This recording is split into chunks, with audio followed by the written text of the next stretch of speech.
Welcome to Non-Partisan Partners in Hyperlocal Civic Education. I'm Lissa Staley, the Community Connections Librarian at the Topeka Shawnee County Public Library, and joining me today is Vicki Arnett, the President of the League of Women Voters, Shawnee County. Vicki, can you tell us a little bit about the League? Yes, thank you, Lissa. The League of Women Voters is a nonpartisan organization that began to educate women and other members of the community about voter education issues 101 years ago. And they continue today to educate the public about issues of importance and enhance democracy.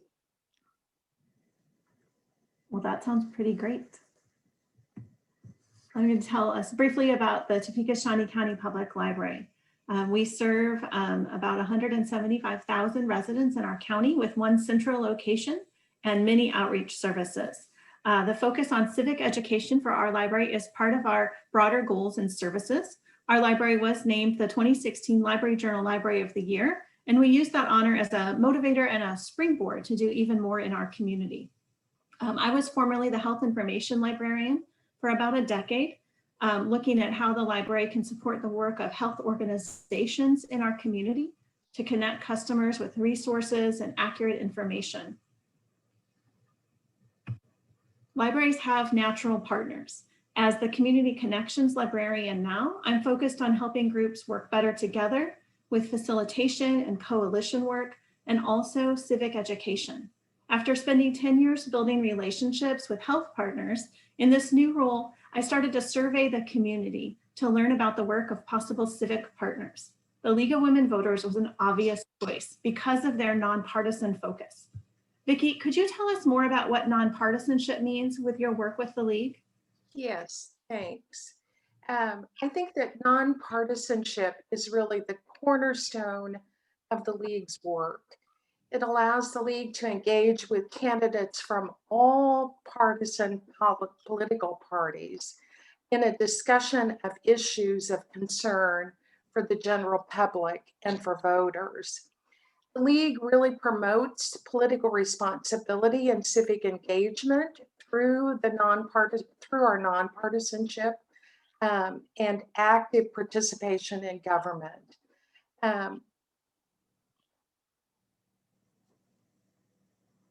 Thank you.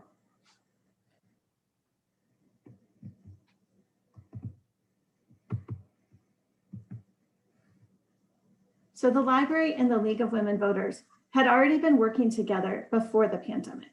The League of Women Voters scheduled their monthly Tuesday topic meetings in the library's auditorium with a catered lunch and a speaker, and the library advertised those presentations as a public program so that anyone in the community who would like to attend had access to that information.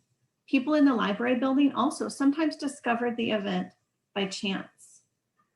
Vicki, what were some of the benefits to the League of meeting at the library?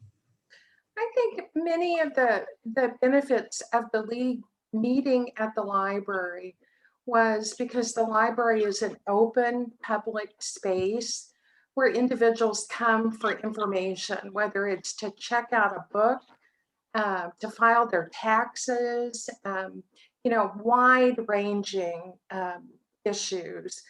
The League is a membership organization, and so much of our communication is focused on members. And this is one of the broadest ways that we're able to reach out to the public is through the library. Another way that we partnered in the past before the pandemic is what I'm calling the past, is the 100th anniversary of women's suffrage approached. Many organizations looked for ways to celebrate, and this gave the library and the League some more opportunities to work together in ways that we hadn't before. Vicki, can you tell us about a few of those events? So a couple of those events, this one is the Her Flag event. Her Flag event was a collaboration of 36 artists with the performance artist, Maryland artist. to celebrate the 100th anniversary of the 19th Amendment, giving women the right to vote. Maryland traveled the path of ratification to each state in the order in which they ratified the 19th Amendment. Her goal was to bring together Americans to encourage diverse engagement for those who were underrepresented in voting and civic life. Kansas was the 4th state to ratify the amendment. So the League partnered with the library as an open public space to hold that event. The library, I think one of the advantages of this partnership was that the library had previous relationships with poets and with musicians that the League didn't have. So together we were able to send a real thank you to our community for supporting women's right to vote.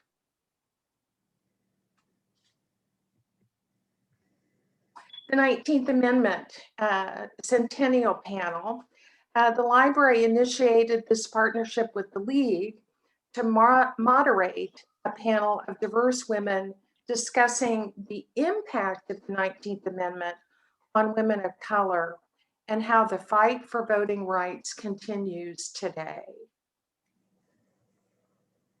I love that you're wearing a sash in those photos.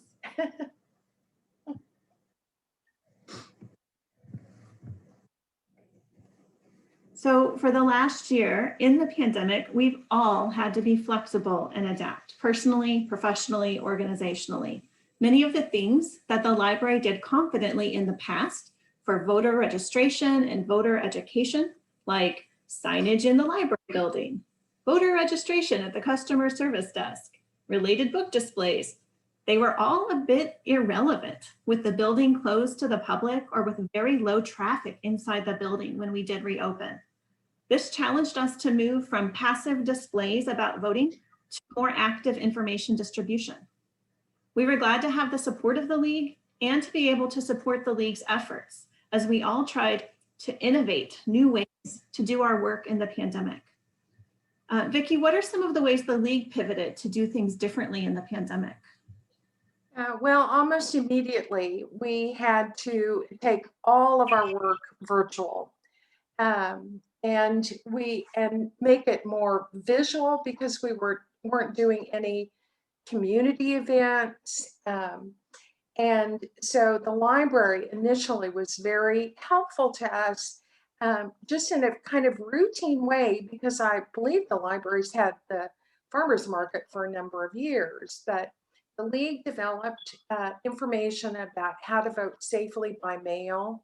And we had these yard signs made that we distributed at the farmers market. They were free. So that was one way we made use of your parking lot. And because of the Wi-Fi, we were able to register a few voters while we gave away these signs too.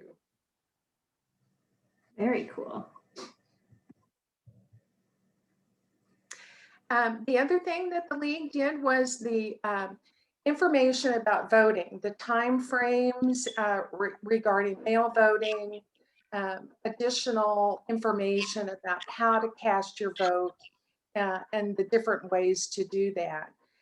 We made these into bookmarks and they were distributed through the curbside pickup with materials at the library. And the League we reordered those. I was looking for this information, I couldn't find it. We reordered it so many times because they went so quickly, because we kept running out. So it was a popular bookmark. Yeah, and a big change for our library in terms of here's a display, you can take a bookmark, going to, we're putting one of these in every bundle we take out to cars. So really proactively distributing information because we felt like we had to in the pandemic. Tell us what we're seeing here. Okay, what we're seeing here is not directly a project, a partnership with the library, but it is, however, an indirect partnership with the library. It was our local celebration of the centennial of the 19th Amendment on Women's Equality Day, August the 26th of 2020. The League partnered with the City of Topeka and the City of Topeka's Complete Count Committee, which the library is also a member of, and the Census Bureau in a car parade through those neighborhoods that historically have been underengaged in voting and participation in the census. Voter engagement increased in these neighborhoods 29% in the 2020 general election. The individuals that you're seeing here are from my left is Councilman Mike Padilla and his wife, Veronica Padilla, and the mayor of the city of Topeka, Michelle de la Isla. And a lot of those historical neighborhoods are quite near the library also. So Yes. It always is good when things are happening in our neighborhood, even if we weren't directly involved, we can advertise them and celebrate them. So another thing that we had to do was shift how we did our public programs. Can you tell us more about how we did that? So our Tuesday topics went on Zoom in May of 2020. And during the pandemic, that partnership with the library was very important because our meeting space was closed. And we partnered for many years with the library with these community discussions. But I think the importance was that number one, the library was very helpful to League members in terms of getting acquainted with Zoom and doing electronic communication. And then, as in the past, the library was very helpful in terms of that partnership with the League to bring these recorded Zoom Tuesday topics to the library website so that the general public could view them later, as well as linking to the live presentation in the library's calendar of events. Can you tell us who we're seeing in these images, what their offices are? Yes, the first person at the top that you're seeing is Commissioner Andrew Howell, who is the Shawnee County Election Commissioner. He was a Tuesday topic speaker. And at the bottom is the Public Health Challenges Tuesday topics. That's Dr. Gianfranco Pizzino, the Shawnee County Health Officer. And the police officer is former Police Chief Bill Cochran of Topeka City Police. So during the summer and fall of 2020, the League had the election commissioner, the county health officer issuing health orders during the pandemic, and the police chief, all as speakers at public events, which I just am blown away with your ability to be able to invite such high profile county level speakers to your events. Why do you think the League can get that kind of engagement with speakers? I think because the League is a nonpartisan organization, the League is trusted to help public officials get their message out in kind of a nonpartisan manner. And I think that the League is so trusted that by public officials because of that nonpartisanship. It's just core to that relationship. Some of the other presentations at Tuesday Topics included two of our directors in public health, Alice Weingartner and Linda Oak speaking, as well as the long road to the 19th Amendment Can you speak more about some of the other kinds of speakers that you invite to Tuesday Topics? So we always try to, a couple of times a year, invite current public officials to elected office, such as in December of this past year of 2020, we did have all Topeka City Council members, along with all of the Shawnee County Commissioners together in one spot on Zoom. However, I did learn that the City Council and the County Commission rarely have the opportunity to talk together. So they all enjoyed the opportunity. And it was very informative. It was a wide-ranging discussion of those issues that elected officials believe are important. I really enjoyed that presentation and watched it with my children. You opened, I remember, with a question like, why did you run for office? You know, and like the answers that people gave, it just didn't feel like the kind of thing that you would get in a partisan event. It felt open and vulnerable, and my kids thought it was a great way to learn, and I did too. Before the pandemic, as a librarian, looking at community connections, I was working on proposals for funding for the library for like a series of coffee talks or something to try to connect residents to the community leaders. And I was trying to propose a series of web articles, maybe interviewing local government officials, educating the public about what their roles and responsibilities entail. This was my very early 2020 ambition. I did not imagine during a pandemic that there would be a time when a Zoom version of both of those things would become possible. This is an amazing partnership from my experience. I look forward to seeing how we can continue these connections and experiences in our community in the future. For the library, now that we have, for the last 8 months or so, emailed monthly to all of our local library cardholder households, local articles about civic education, we have to find ways to keep experimenting as things move forward, because now we have an expectation that this is something we do. Vicki, how are you feeling about future partnerships? Oh, I'm feeling great about future partnerships with the library.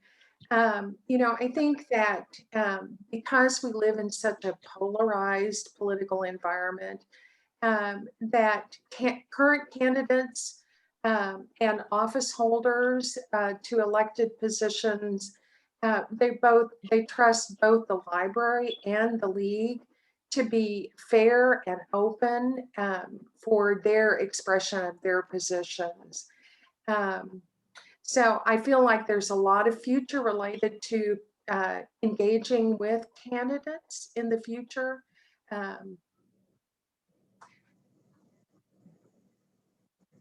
Because of our trustworthiness. Yeah, being able to reassure people that we're a trusted institution, and as we bring light to your work, it helps the public trust your institution as well. I think it's one of the strengths both of our organizations have.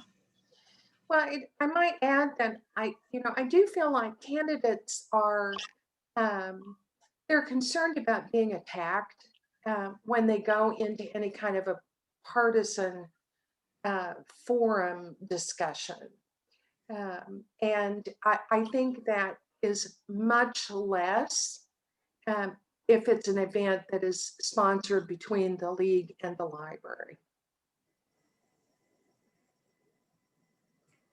Can you tell me more about diversity, equity, inclusion, what the league is looking at along those lines? So the League of Women Voters has made a commitment as a result of our history and our current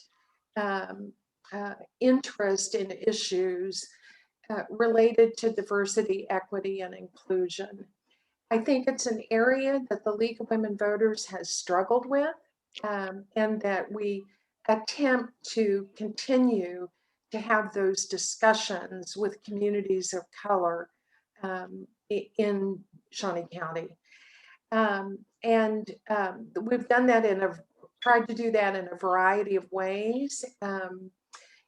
and one of those is the book group that has been co-sponsored by the library and the YWCA of Northeast Kansas. I truly love the way that a third organization, the YWCA of Northeast Kansas, with their mission of eliminating racism, empowering women, and standing for social justice for all, has taken lead in our community for racial equity and social justice learning. That the library and the league are both participating in their learning experiences, partnering in them, supporting the initiatives wherever they overlap with our own goals. Just as the library and the League of Women Voters are working at this hyper-local level in civic education for our community and with our community, we're each getting stronger as organizations and as individuals, working with other potential partners in the future, wherever our goals or our initiatives overlap. And I think we're each leading with our own strengths, supporting our residents in their own lifelong learning journeys with library collections and resources and services is part of what libraries do. So whether we're in civic education or diversity, equity, and inclusion education, or the thousands of other lifelong learning topics that libraries support, partnering with local organizations with similar goals creates a stronger offering to the community. Vicki, do you have final thoughts on partnering or the future? So I think that the library and the league will continue to partner around emerging issues, political issues in the community, and continue to provide information about voting, but other current political issues such as redistricting and fair representation. So it's an exciting time to be in library or to be working in education. And I hope that other libraries undertake such initiatives in their communities. We welcome your questions. You can participate in the interactive part of the conference or follow up with us later using our contact information. We'd be glad to share ideas with you or to hear your ideas and suggestions. Certainly what we have learned in the last couple of years is that we can learn from each other and from working together. So we're happy to extend that to you.